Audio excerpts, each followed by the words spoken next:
নমস্কার, কেমন আছেন সবাই? আমার ছোট্ট রান্নাঘরে সবাইকে স্বাগত জানাই। আজ আমি চলে এসেছি বাটার পনির রেসিপি নিয়ে। তাহলে কি কি লাগছে একবার দেখে নাও।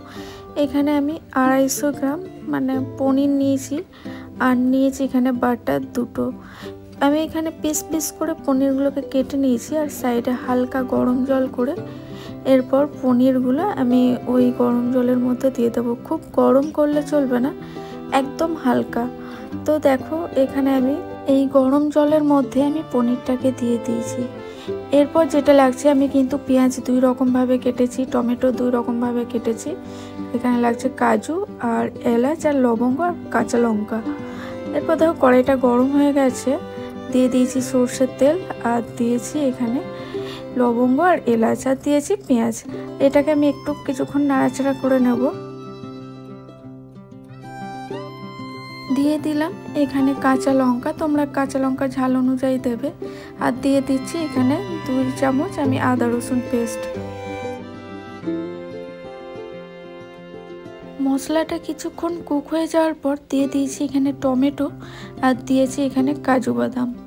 তো টমেটোটা একটু নরম হয়ে আসা পর্যন্ত আমি এইভাবে একটু কিছুক্ষণ নাড়াচাড়া করতে থাকবো।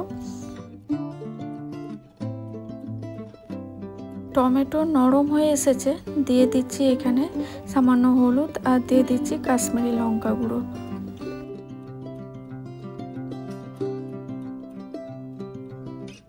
মশলাটা ভালো করে কষিয়ে নেওয়ার পর আমি এখানে জল অ্যাড করলাম। গ্যাসের ফ্লেমটা মিডিয়াম রেখে এটাকে ঢাকা দিয়ে কিছুক্ষণ কুক করে নিয়েছি। আমি এই মশলাটা দিয়ে মিক্সার গ্রাইন্ডারে একটা পেস্ট তৈরি করে নেব, আর আপনারা এটাকে ঠান্ডা করে পেস্টটা তৈরি করে নেবেন।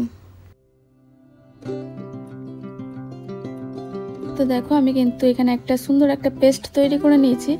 আর এখানে দিয়েছি আমি, কড়াইটা গরম হয়ে গেছে, দিয়ে দিয়েছি রিফাইন্ড অয়েল, দিয়েছি একটা বাটার, আর দিয়েছি এখানে কুচনো পেঁয়াজ। দিয়ে দিচ্ছি এখানে আমি কাশ্মীরি লঙ্কা গুঁড়ো, আর দিয়ে দেব এখানে ধনে গুঁড়ো। দিয়ে দিচ্ছি এখানে কেটে রাখা টমেটো, আর টমেটোটাকে একটু কিছুক্ষণ নাড়াচাড়া করে নরম করে নেব।